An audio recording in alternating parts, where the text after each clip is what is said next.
Bismillahirrahmanirrahim, Surah An-Nahl, chapter 16, and we will cover verses 84 to 91 today. Some salient aspects of Deen as a system. Some points are covered towards the end of this presentation. They are quite interesting, and we will go over some salient aspects. These are the references, and this is our contact in case there is any query or question regarding this presentation or any of our previous presentations, or for that matter on any issue related to Tolu Islam and the Quran as a system of Deen. Recap verses 74 to 83. The theme of Rububiyyat continues in this segment, and the Quran reminds us about different signs visible in the universe around us. All these point to one reality, that the creation of man, that is Adam, is for a higher purpose, and for this he is endowed with all the potentials and abilities. This theme keeps coming up in the Quran, and the reason is that we have to pay attention to it and continuously reflect on it, that what is the purpose of my own creation. And once we come to terms with that, and it becomes part of ourself, then study of the Quran becomes very revealing and very enjoyable as well. Part of this system is that the scales and laws are defined, including the law of requital, to help us manage our affairs in this life and world. And then through reflection and reasoning to come to this conclusion that human life continues beyond the physical domain. Some of the physical signs referred to here are, for example, our biological birth, birds and their flight in the air, tents and dwellings which we create from the means available on the earth using our cognitive abilities, shadows, hills, etc. If people still do not wish to pay attention to the higher purpose of life, then Mu'mineen are asked to concentrate on understanding the message in order to continue sharing with others. This helps to develop their own selves. And Quran puts a lot of emphasis on Jamaat-e-Mu'mineen that do not get distracted, do not get discouraged, or even have any despair on this account, because it is a slow process. Just like a seed takes time to grow and turn into a fruit tree, similarly, our efforts on this path take time to materialize. An overview of today's presentation. Here the Quran tells us that all the striving on the path of Allah in measured steps gradually keeps progressing forward. Nothing remains unactioned and is outside the domain of the functioning of the laws of Allah. Everything follows His laws. When we go against His laws, even then the results are according to His laws. Abundance of Kufr in the world does not mean that we should accept it and reconcile with it willingly. In fact, that is the test of the development of ourselves if we don't get discouraged by the abundance of Kufr in the world. Follow the path steadfastly with patience and do not be distracted by Kufr. Understand the functioning of the law of respite, as this provides strength to the human psyche. While making our efforts, keep studying the system of Batil and its willing participants. For example, their continuous mutual wrangling. Keep taking notice of all the evil, which is Batil, which human intellect and its hands create in the world. Never abandon the path of Allah. Keep reminding yourselves that by understanding and following the book of Allah, a Jamaat will emerge which will act as witness for Allah in the world. In fact, coming together means that the germination or the establishment of a Jamaat has taken place. And then strengthening this Jamaat on the basis of the permanent values should continue. Adl and Ihsan, together with other permanent values, the system of Deen has the full potential to address the man-created problems through a phased program of Rububiyyat. And we will talk about Adl and Ihsan in last two slides. First verse of today's presentation, 1684, people need to raise voice against Batil. وَيَوْمَ نَبَسُ مِنْ كُلِّ أُمَّةٍ شَهِيدًا ثُمَّ لَا يُؤْذَنُ لِلَّذِينَ كَفَرُوا وَلَا هُمْ يُسْتَعْتَبُونَ. They are not aware that their present condition is not going to remain like this. The decisive hour of the revolution is about to descend. For this revolution to take place, people will not come from somewhere outside. It will be from their own various parties that such people will rise up, who will provide evidence of the truth of this system. Those people who are transgressing against this system will not be given further permission for this, and they will desire 1,000 times that the punishment of humiliation and ignominy could be avoided. This will not be able to take place. If we look at this verse, it is more when the process of Deen had advanced a bit in the land at that time. And this is very much applicable today as well, that those who make an effort on this, they should not become discouraged and look at the circumstances and the environment in which they live and they are making these efforts. Further reflections on this verse, 1684. This verse reiterates the functioning of the law of requital and tells us that every event in the human world brings a change which may not be tangibly visible on a physical scale, at least initially, in a short period of time. However, if we take a longer view, then we can find a correlation between the human activity and the changes occurring in the world. Law of requital is running throughout the Quran, and Allah keeps reminding us about this because firstly, human beings tend to forget very easily. And second is that this reminding is important so that we remain alert all the time, that the law is working in the world, and particularly at a stage when Deen has not yet been established. Because within the system of Deen, then there will be many people who will be reminding each other. An important point noted here is that when a Jamaat rises up with a view to counter the man-made systems, then things commence to change visibly. These may not appear to be concrete initially. However, if we use the Quranic light, then we can see the transformation taking place in the human psyche. The Quran keeps providing reassurance to Mu'mineen to remain steadfast on this path of Allah and never be distracted by those who are not interested in this path or who do not come to terms with the finer aspects of this striving. And this is not easy because we are part of the human community. Around us are our relations, friends, colleagues, and most of them are not yet attracted towards the Quran. And with this in mind, we have to keep striving and keep our goal, our destination in mind all the time. One important point to be kept in mind is that verses like this only become applicable when a Jamaat emerges and they commence to strive on this path. As students of the Quran, we need to figure out these aspects by relating to other verses where Mu'mineen are collectively addressed as a solid entity. Next verse, 1685, the outcomes of human deeds manifest before our eyes. وَإِذَا رَأَى الَّذِينَ ظَلَمُوا الْعَذَابَ فَلَا يُخَفَّفُ عَنْهُمْ وَلَا هُمْ يُنْظَرُونَ. When that punishment appears before these people who are rebelling like this, then there will be neither any reduction in this punishment, nor will they be provided with any respite. A short verse, but a number of points need to be elaborated. We need to look for visible evidence of human deeds in the world.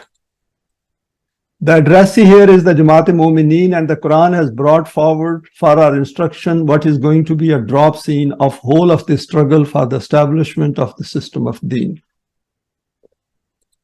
This is not of the other world, as the Quran has used the wording of Ra'al Lazina Zalamu. Ra'al Lazina means we will see with our own physical eyes in this world.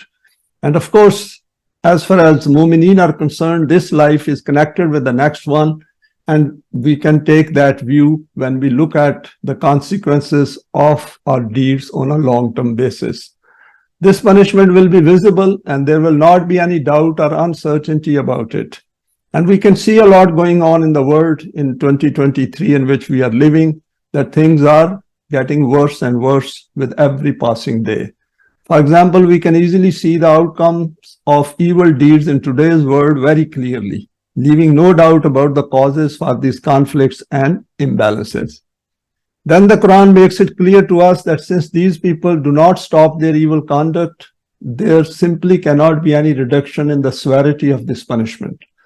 The increase in deterioration points to the fact that the law of requital is functioning effectively. The duration of respite is gradually becoming shorter. And we can see that because what happens is that as our collective deeds keep becoming bad with the passing of time, then the disease ultimately goes towards its terminal stage. And what will be that terminal stage? Only one thing, that it won't be good for mankind. The question of providing any respite does not even arise, and Mu'mineen should not even think of providing any respite to those who resort to evil after ignoring all warnings.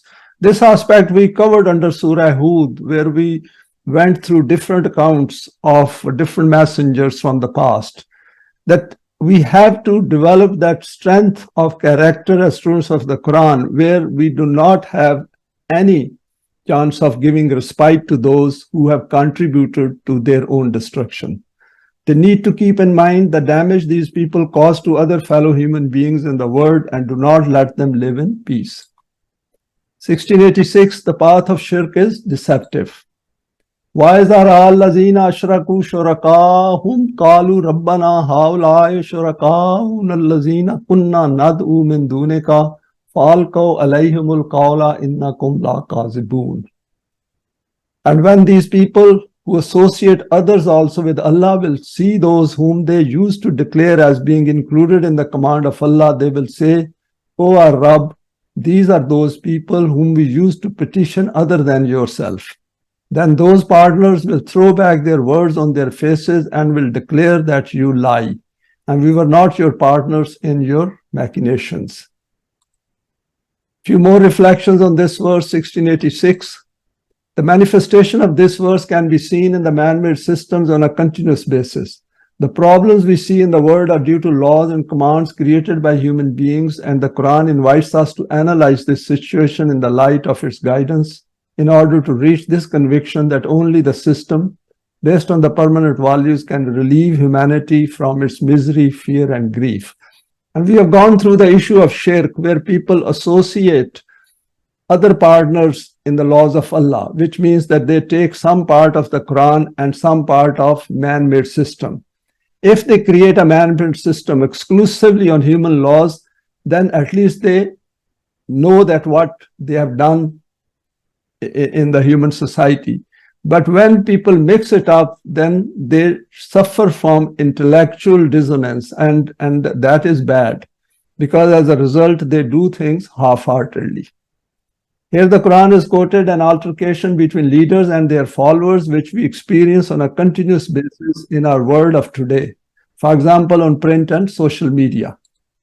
Interestingly, the Quran has used Rabb, pointing to the fact that all these wranglings are related to the means of sustenance in this life, because most human beings take economic existence as the basis of their existence. And the Rububiyat means that how to deal with the means of sustenance and their distribution. And that is important. Otherwise, everyone knows that what are their physical needs and how are they going to meet those needs within the man-made system. It is only through the guidance of the Quran, that is Allah's wahi, that the human psyche is directed towards the higher purpose of life, i.e. start to think beyond the needs of the physical body. The leaders will refuse to take responsibility for misguiding others, and this is the way Iblisi mentality behaves, i.e. not holding itself accountable. And this is a serious flaw in human psyche, that when they are doing wrong, they already think of adopting those means by which they can avoid the consequences of doing wrong. That is, they create a law and then also start thinking how to go against those laws. And that is a very negative way of living life, because it is bound to create problems in the future at some point in time. Acceptance of responsibility is the first step towards reformation. This is why acknowledging the law of requital is a must towards putting things right in our lives. Next verse, 1687, Batil exposes itself on a continuous basis. وَأَلْقَوْا إِلَى اللَّهِ يَوْمَئِذٍ السَّلَامَ وَضَلَّ عَنْهُمْ مَا كَانُوا يَفْتَرُونَ. On that day, these people will be subdued in front of the system of Allah, and all of their self-created tricks will become overturned and ineffective. Some of these are very short verses, but these require a lot of reflection, because there are certain issues which are discussed, which we need to expand in our own time. And what I've done is I've highlighted some of these verses like Dalla and Yaftarun. Few more reflections on this verse. Apparently, the verse appears to be for the life of the hereafter. it is also very much applicable to our world in 2023. Even when the system of Deen is not in place, all man-made systems are still subjected to the laws of Allah. For example, physical laws, the law of requital, the law of respite, etc. At an individual level, every human being alive today will die at some point in his or her life. This means that like our physical death, the accountability of ourself also follows the law. Every human being is accountable for what it does, and their deeds are continuously leaving their imprints on their life. And becoming conscious of it is very important as students of the Quran, that whatever I'm doing, whatever I'm thinking is leaving an impact on myself. Using the criteria given in the Quran, we can even judge them by observing their conduct and behavior through their decision-making in the world. In order to understand this accountability clearly, we need to acquire a developed self within us. By telling us over here in this verse, وَدَلَّ عَنْهُمْ مَكَانُوا يَفْتَرُونَ, the Quran here makes it clear that this going astray of theirs is due to what they say and do.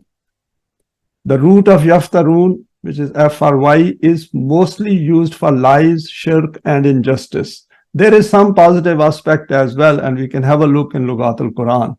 Inventing false accusations, false flag events with a view to misguide, manufacturing consent, and the list is quite long. We witness this being practiced pervasively in today's world. What should we do? While experiencing it, stay on this path and not to waver intellectually as well as physically. Because Quran makes us highly conscious of our own existence, and we become fully aware of what is our thought process and how we are acting in the world and what are the consequences of our deeds. And of course, also become aware of what others do around us. Few more reflections. Verse 1688. الَّذِينَ كَفَرُوا وَصَدُّوا عَنْ سَبِيلِ اللَّهِ زِدْنَهُمْ عَذَابًا فَوْقَ الْعَذَابِ بِمَا كَانُوا يُفْسِدُونَ. Those people who themselves rejected acceptance of the system of Allah and due to their own vested interests and self-concocted religion also hindered others from joining this system, we will keep increasing punishment upon punishment on them. And this is important, at least from the collective point of view in the world in which we live. Things, when they start to deteriorate, then we will see that there is no respite. Then things start appearing from a direction where these people have never catered for. And this aspect we have covered previously as well. This is because they used to create imbalances in society and would not desist from spreading disorder and conflicts.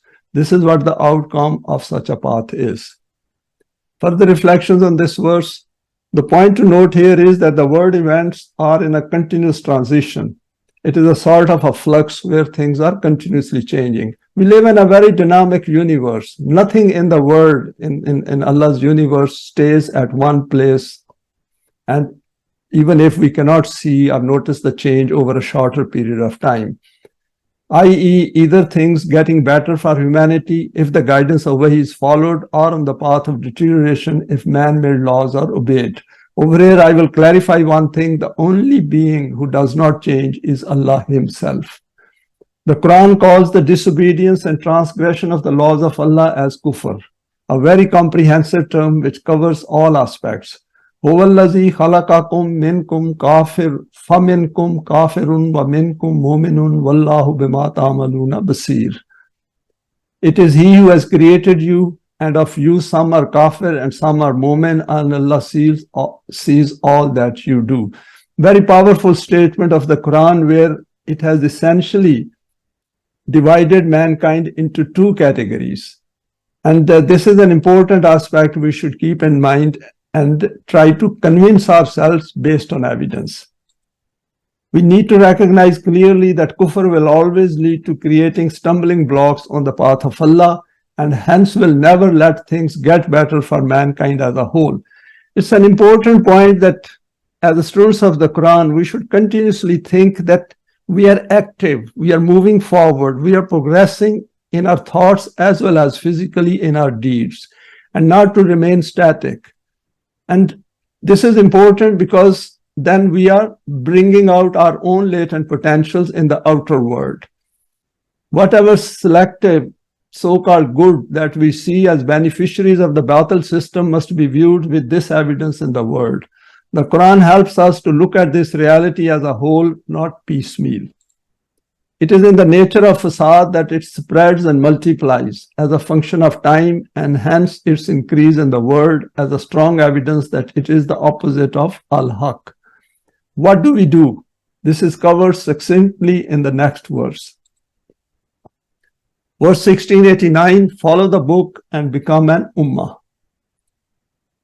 وَيَوْمَ نَبَسُ فِي كُلِّ أُمَّةٍ شَهِيدًا عَلَيْهِمْ مِنْ أَنفُسِهِمْ وَجِئْنَا بِكَ شَهِيدًا عَلَى هَؤُلَاءِ وَنَزَّلْنَا عَلَيْكَ الْكِتَابَ تِبْيَانًا لِكُلِّ شَيْءٍ وَهُدًى وَرَحْمَةً وَبُشْرَى لِلْمُسْلِمِينَ.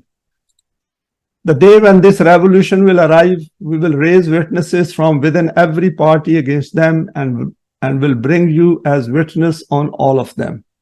Your evidence will be this, that you did pass on our message to them which we had sent down towards you in this book, which presents all matters conspicuously and perspicuously, and which is the means of guidance towards the correct destination of mankind, nourishment for the present life and glad tidings for the future for those people who bow their heads before it.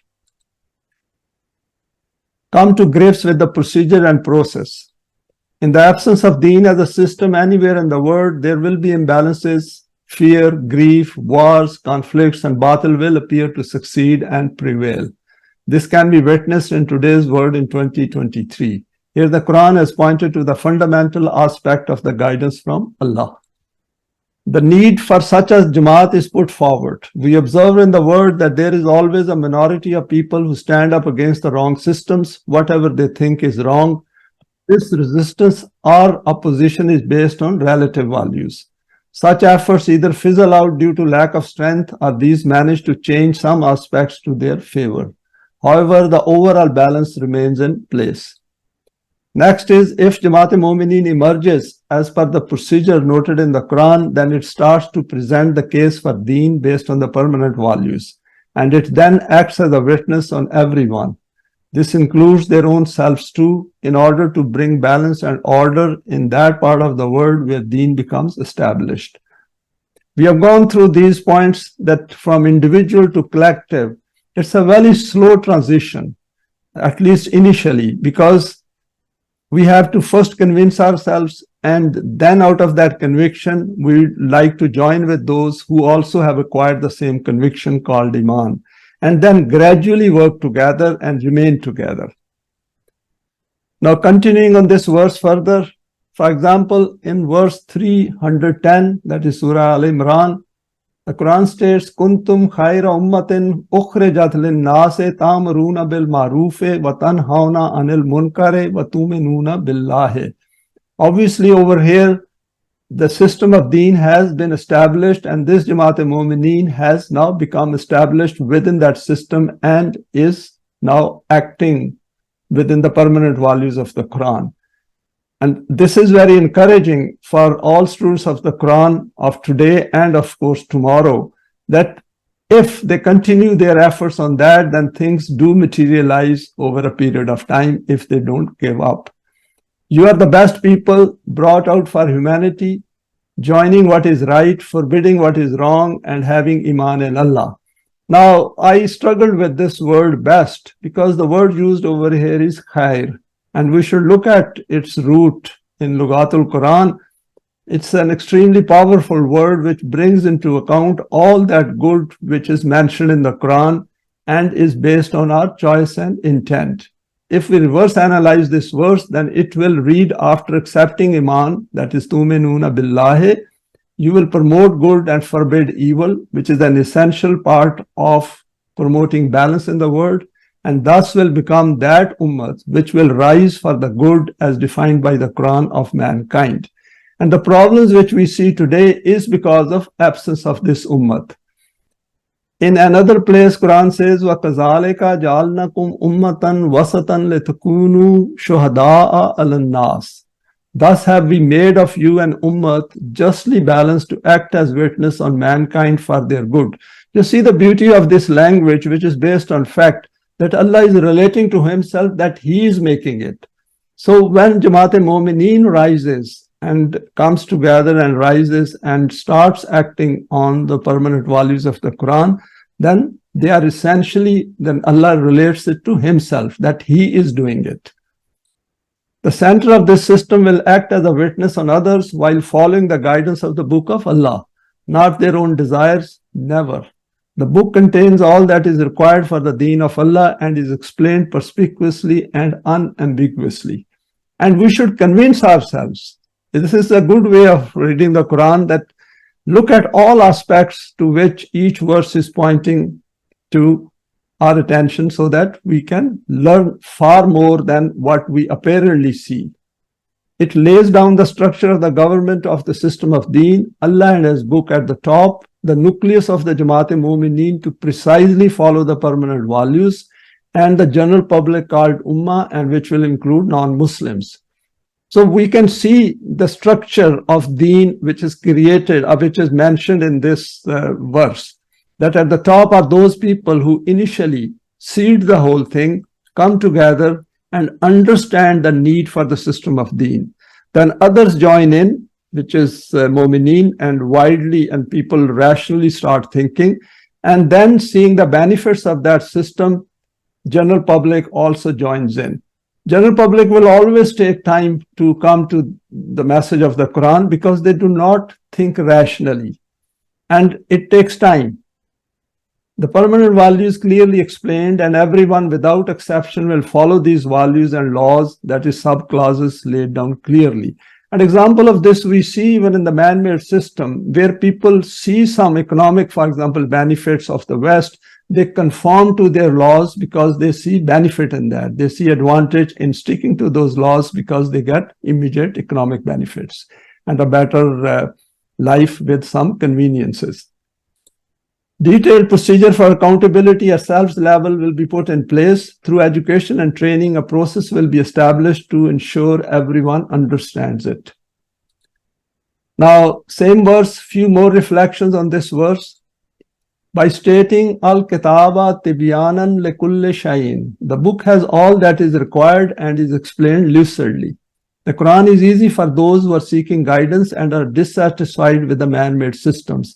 And Quran has stated in another verse, وَلَقَدْ يَسَّرْنَا الْقُرْآنَ لِلذِّكْرِ, because Quran will only become easy to understand if we have desire to understand it. And for that, we have to create a need within us. Surely we have made the Quran easy to understand and remember. Continuous reminding is part of this learning process. This verse holds the key to understanding the importance of the Quran, which, if grasped precisely, can lead to a major impact on our psyche. We should not move away from what is stated here until we fully absorb its significance in terms of transforming ourselves through acquiring full conviction in the Quran. And when I say transforming, it means that firstly we have to come to grips with the points which are raised in this verse. And then piece by piece, part by part, we look through each point and then say that this Al-Kitab is giving us all that which is required to live this life and is making our life far simpler than the man-made systems. It is guidance through which the nourishment and development of our self takes place, and part of this self-development is related to the distribution of the means of sustenance in the world. 3 points are highlighted here, وَهُدًى وَرَحْمَةً وَبُشْرَى لِلْمُسْلِمِينَ, and this is towards the end of the verse. Guidance, rahmat, and then this will lead to glad tidings for Muslims, i.e. those who follow this path, and it is in plural. The term Momineen has also been mentioned in this verse 1057. Now, next verse is 1690. Here are few points to make us start. Inna Allaha ya'muru bil adli wal ihsani wa ita'i zil qurba wa yanha anil fahsha'i wal munkari wal baghyi ya'izukum la'allakum tazakkarun. Whatever we have noted in this book, the fundamental point of it is that you, number one, do justice, adl, to everyone, i.e. give the full right due to each person. Wherever any deficiency, that is, there is a disability or some handicap remains in anyone for some reason, rectify this deficiency even if you give more than his perceived right. and in this way keep a balance established in society. The beginning of this adl and ihsan should be among your near ones, members of the family and those around you. Very important, because that is where the Quran asks us to grow and recognize the problems around yourself. That is an immediate environment. And then keep extending its sphere to the wider humanity. Use simile of family to society, to mankind. And this is a very good example that when we return to our family, that becomes a small unit. And then the same family expands to society if we apply the values of the Quran, and then we can extend it to the whole of mankind. And the same family in which we do our best to look after them, then it becomes the responsibility of Mu'mineen or Jamaat-e-Mu'mineen within the Quranic injunctions to look after everyone. That is to put in place a decentralized type of system where people take care of themselves wherever they are. Always remain away from miserliness, i.e. do not do this, that you gather everything for your own self. And we should keep in mind that we have a tendency at a default basic level that we want to accumulate because of various factors. And there is also natural affinity towards wealth. And that is why we have to overcome that affinity and then make it available to others. And obviously it cannot be done in one day. We have to overcome those proclivities towards wealth over a period of time using the Quran. 5, the limits which Allah has defined for you, never transgress these. Never break the law under any circumstances. Because there is no point in having limits if we are going to transgress them. The whole point of the Quran is to create self-discipline for a higher purpose of life, because that is how we acquire eminence and loftiness within our character, by overcoming these difficulties which are within us, and we have to at individual level first address them. Then by coming together we should address them and guide each other. These ethical values have been decreed so that you always keep the lofty purpose of human life in front of you and do not consider life to be merely a physical one, that is animalistic life. Further reflections on these values. Continuing from the previous verse, the Quran has outlined a few important directions here for Mu'mineen in the initial stages of the establishment of the system of Deen. Because later on these things become part of the system. The laws are made, sub-clauses are made, and people are educated and trained, and then people start following them because they know and they see advantage in it. The Quran takes the ground reality into account, and this is why all those verses which deal with individual acts of salih deeds are meant for the transitional phase of progressively moving towards the full mature system of Deen. So if as students of the Quran, we want to see Deen being established, then we have to at an individual level practice it, and then by coming together as well wherever there is an opportunity to practice it, or at least discuss it. We are directed to administer adl, which is normally translated as justice. This has to be based on the permanent values of the Quran, which takes into account the earned rights of people. For example, those who work have the right to correct wages which meet their needs. And it is important. What we see in present day's world is not adl, because if the laws themselves are wrong, then all the decisions made within those laws are also not going to deliver adl. And that is why we can see that laws from one country to another change. And then even within one land, there are different laws. Same human beings cannot be subjected to different laws on Allah's earth. And that is the point we should keep in mind and never be distracted by that. This needs a lot of reflection, deep reflection on our part to understand what Quran is saying over here. We should be able to differentiate between the system of adl put forward by the man-made systems and that of the Quran. Because under the system of adl of the Quran, anywhere in the world there will be only one law, because Allah's laws don't change. And if human beings at a basic level don't change, then it is injustice to subject them to different laws on Allah's earth. Ihsan means that those people who either due to disability or some other weakness cannot earn enough as a right, they need to be compensated in a dignified manner so that their needs are met. This is to be done not mechanically, but with empathy and compassion, which is kept as a latent potential within each one of us and which needs to be brought out willingly. I put down this comment because empathy and compassion has to be brought out in our children and adults and everyone, because without this, the system of Deen cannot function on a sustainable basis. Those who are carrying out the responsibility of this system, they have to be exact mu'mineen the way Quran is defining them. The same verse 1690, expanding further some of these aspects. The whole system of Adl and Ihsan needs to be worked out in detail, taking into account both the physical and human self-development aspects. Some of the points which we are sharing over here, we can see that how much work is still to be done even before the arrival of the system, even before conceptualizing this system. All possible transitional phases need to be understood to take the system of Deen optimally forward. Here the Quran has invited us to take care of our near ones, which means we need to know who are in need and what requirements, that is body and self, they exactly need to be able to go through their daily lives. Because if we do not know what are their needs, or if they are in need, or because of their own hesitation to tell others, then how are we going to find out? So finding out is part of being mu'min. This is our responsibility to find it out. If we have certain means available to us, we should look for those people who need it. This will need to be worked out in more depth so that all are accounted for. The system of extending help will take the form of a combination of centralized and decentralization, and an organizational structure will be put in place.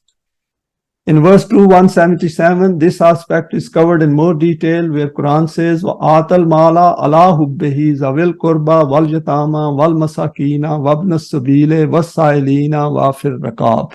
We have gone over this verse a number of times previously as well. Despite affection for wealth, making it available for near ones, orphans who are left alone, wayfarers, those who ask, those who become constrained, we keep in mind all the time this fact that all our potentials and abilities plus means of sustenance are bestowed by Allah, as discussed previously under verses 16, 71 to 72. And this is another important point over and above, reminding ourselves about the law of requital, that our potentials, abilities, and all means of sustenance are bestowed by Allah. And if these are given to us free by Allah, then we are supposed to utilize them as the Quran is asking us to utilize them for the good of others. A big change in psyche will be required through education and training. For example, verse 44 says, وَالَّذِينَ فِي أَمْوَالِهِمْ حَقٌّ مَعْلُومٌ, in whose wealth there is a known right for those who are لِلسَّائِلِ وَالْمَحْرُومِ, those who ask and those who are deprived, and they're deprived because of the wrong system, the evil system. Recognizing the plight of fellow human beings is part of becoming mu'mineen plus muslimin. So this is the way we educate and train ourselves, and that is how through salih deeds we bring out our latent potentials. And the self which develops as a consequence of these actions then desires to come together with those who are also on this path, and then they start uniting their hearts. And this is an uphill task, not an easy task, but we have to do it not mechanically, but through the willingness of our hearts. Verse 1690 again, remain focused on the human psyche. As we know, the Quran repeatedly puts emphasis on human accountability at all levels. While inner accountability of the human self is a fact, however, this accountability is to be implemented in the physical domain. One aspect is to have law enforcing agencies like the police, intelligence agencies, civil armed forces, etc., even army. However, the Quran also asks us to encourage people to act as witnesses on each other, and this has to be carried out in a tactful way. Promote good and forbid wrong is part of being mu'mineen. Deen as a system must not and cannot become a police state. And this is, we should keep in mind that it is a weakness of a system where law of requital exists as a fact and is functioning within every human being. We have these physical agencies, outside agencies, trying to implement laws. If people are educated and trained and they become willingly accepting that this life will continue beyond death, and it is in their own good to be righteous, it is in their own good to be mu'mineen, then things start to fall in place. This aspect needs to be worked out in detail so that there remains minimum need for formal police organization if the general public becomes highly conscientious, that is, willingly, of their responsibilities and rights. Before reaching that ideal state of the system of Deen, we have to go through a transitional phases. So during that transitional phases, some of the parts of man-made systems will be retained until people are fully becoming aware of their own responsibilities and their accountability. When they become aware of the presence of the self and its accountability, then they will agree to follow the permanent values. Those who do not will be asked to conform mechanically, this aspect to be legislated as a subclause. Three aspects related to the human psyche noted in the verse, وَيَنْهَا عَنِ الْفَحْشَاءِ وَالْمُنْكَرِ وَالْبَغْيِ. Forbid niggardliness and greed. Of course, this can be done, initially can be done mechanically, but those who have accepted this aspect, they are willingly overcoming these proclivities within themselves. Overcome inclinations to justify wrong. And this is a big weakness within human beings, that they can justify anything. And if they have inclination towards evil, towards Batil, then of course it is they themselves who can overcome it. And this is, they have to create a desire and a need to overcome it. And of course, the system has a duty to pass it on to them and remind them. And not to go beyond defined limits. And another very important point, because differences arise within us because of transgressing the bounds or the limits laid down by the Quran. All these are related to the human psyche and need to be recognized first and then dealt with effectively at an individual and collective level. Now, further reflections on this verse. There's a lot we need to go through it, and probably there's more to it. Just to elaborate on one term, Quran says, وَمَخْتَلَفَ فِيهِ لَلَّذِينَ أُوتُوهُ مِنْ بَعْدِ مَا جَاءَتْهُمُ الْبَيِّنَاتُ بَغْيًا بَيْنَهُمْ. They differed despite clear signs due to not overcoming their proclivity to selfishness and vested interests. And this is our default position. That is why people who are in various sects, they can never be united unless they come to the Quran. That is, we cannot avoid conflicts and wars in the world until we come to the permanent values of the Quran. So this is something which we should always keep in mind and keep observing as well, because this is evidence-based. By concluding the verse, يَعِظُكُمْ لَعَلَّكُمْ تَذَكَّرُونَ, take these as an instruction from Allah, part of the guidance, so that you keep these before yourselves all the time in order to keep elevating the level of your eminence. Why do we need this eminence? And that is another important point, that I'm okay. I don't need eminence. And if I don't need eminence, why am I reading the Quran? Why am I studying it? Why am I looking for guidance from the Quran? So that our latent potentials, which are kept within ourselves, emerge and manifest to help bring out the best in others. Inevitably, we cannot help others with acquiring the Quranic psyche if we have not acquired this ourselves and experienced its benefits individually, because then we are unable to explain to them. That is very important, because the change which is initially coming into place is within us, within our own psyche. Our own outlook is changing. This new desire and need simply cannot be understood mechanically until we acquire a developed self based on what is noted in the Quran by Allah.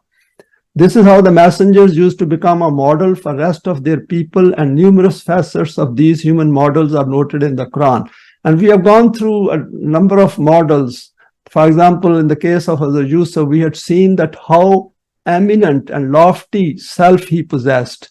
And that was the one which took him through all those trials and tribulations, which are very briefly mentioned in the Quran. And then he acquired power and was able to do what he wished to do within the permanent values of Allah's wahi. Now let us go to the last verse of today's presentation, 1691. The whole of human life is about making commitments. وَأَوْفُوا بِعَهْدِ اللَّهِ إِذَا عَهْدْتُمْ وَلَا تَنْقُضُوا الْإِيمَانَ بَعْدَ تَوْكِيدِهَا وَقَدْ جَعَلْتُمُ اللَّهَ عَلَيْكُمْ كَفِيلًا إِنَّ اللَّهَ يَعْلَمُ مَا تَفْعَلُونَ. Furthermore, continuing from the previous verse, when you make a covenant with Allah, particularly that fundamental covenant which is noted in 911, then fulfill that covenant. Remember, in that verse, Quran says that Allah has purchased the possessions and life of mu'mineen so that in return He can give them Jannat. And after giving your binding word and agreement, do not break them. Whereas you have declared Allah to be a guarantor on this. Remember, whatever you do, Allah has knowledge of it. Few more reflections on this verse. Continuing from the previous verse here, the Quran has asked us not to take things lightly and raise the level of our consciousness and conscientiousness to lofty heights and take the striving on the path of Allah as a firm covenant. We have witnessed in our daily life while doing business with others that we live up to our agreements, as we know that there will be serious losses if we fail to fulfill these agreements. For example, if we do not fulfill our agreement of delivering something to our customers, then our business will not survive very long. Nowadays, there are reviews, for example, on Google by customers which affect our business dealings. Similarly, within our family structure, we have certain unwritten mutual agreements between husband and wife and with the children, which if we fail to live up to, then family structure gradually breaks down, suffers. And wherever there are problems in different families, we can always come to this conclusion that something has gone wrong within the value system of that family. Where governments do not fulfill their promises towards its public, we see the chaos which ensues in these countries.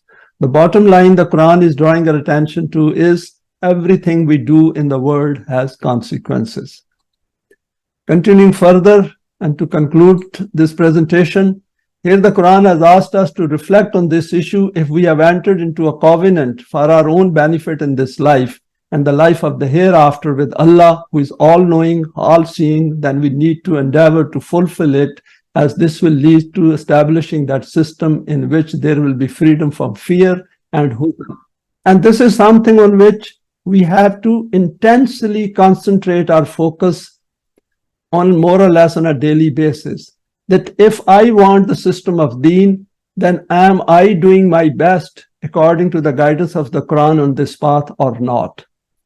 Quran is not asking us something which we cannot deliver. Whatever means, whatever abilities we have, and whatever thought process we have to converge it so that it is focused towards this commitment towards the system of Deen of Allah. And without that commitment as students of the Quran, we cannot achieve it. Because we have seen that even under the man-made systems, people who want to rise, who want to make more money, they have to work day and night to do that, to accomplish that. Furthermore, we will have that freedom which we are meant to have in this life as possessors of choice and intent. Creating a desire and need for it after comprehending it will lead towards Sirat-e-Mustaqim. I cannot expect the system of Deen if I do not put in my best, i.e. first I develop myself within the guidance provided by the Quran, that is through Iman and Saleh deeds, and then as a consequence I do not come in contact with those who are also on this path, and then keep working on that and keep enhancing our understanding while making an effort to raise the level of our own eminence and loftiness on a continuous basis by understanding the Quran. This commitment is for the rest of our life. In this we cannot become despaired or hopeless and then start becoming distracted and moving away. Then the Quran has pointed to an important aspect of the human psyche where human beings, having treaded on a path for a short distance, give up and take another path in life. Recognizing this weakness and vulnerability, Allah has cautioned us not to become diverted and remain striving and look for signs posted on this path. Remember, Allah never abandons those who strive on this path of His, and the whole of this path is lit with tangible signs. And we have gone through some of these aspects previously as well. By stating over here, Inna Allah ya'lamu ma taf'alun, the Quran has reassured us that Allah's law of requital takes care of all aspects of human accountability, and it favors those who have Iman and do saleh deeds and then strive together to unite their hearts and minds. Keep in mind the verse 16:1-2, Ya ayyuhallazina amanu lima taquluna ma la taf'alun. Over there, Quran has addressed those who have accepted Iman willingly, that don't say things on which you are not going to act. That means we have to be extremely conscientious and extremely conscious of our thoughts and what we do, and also know the consequences of doing wrong. Because if we are on this path, then we might as well get full benefits of following this path. This half-hearted attempt on our part will not get us where the Quran is asking us to reach. And that is what Quran over here says, Inna Allaha ya'lamu ma taf'alun. We can say that if Allah knows that what I'm going to do, so what? And this kind of a thought, if it comes in our mind, then we haven't understood this verse. What Quran is saying over here is that be aware that whatever deeds you are doing, Allah will reward you for that if you are working towards the system of Deen together. No contradiction between a word and a deed. Thanks for your time and for sharing this today. Please feel free to share it with your contacts, and you may like to subscribe for future talks related to the Quranic system of Deen.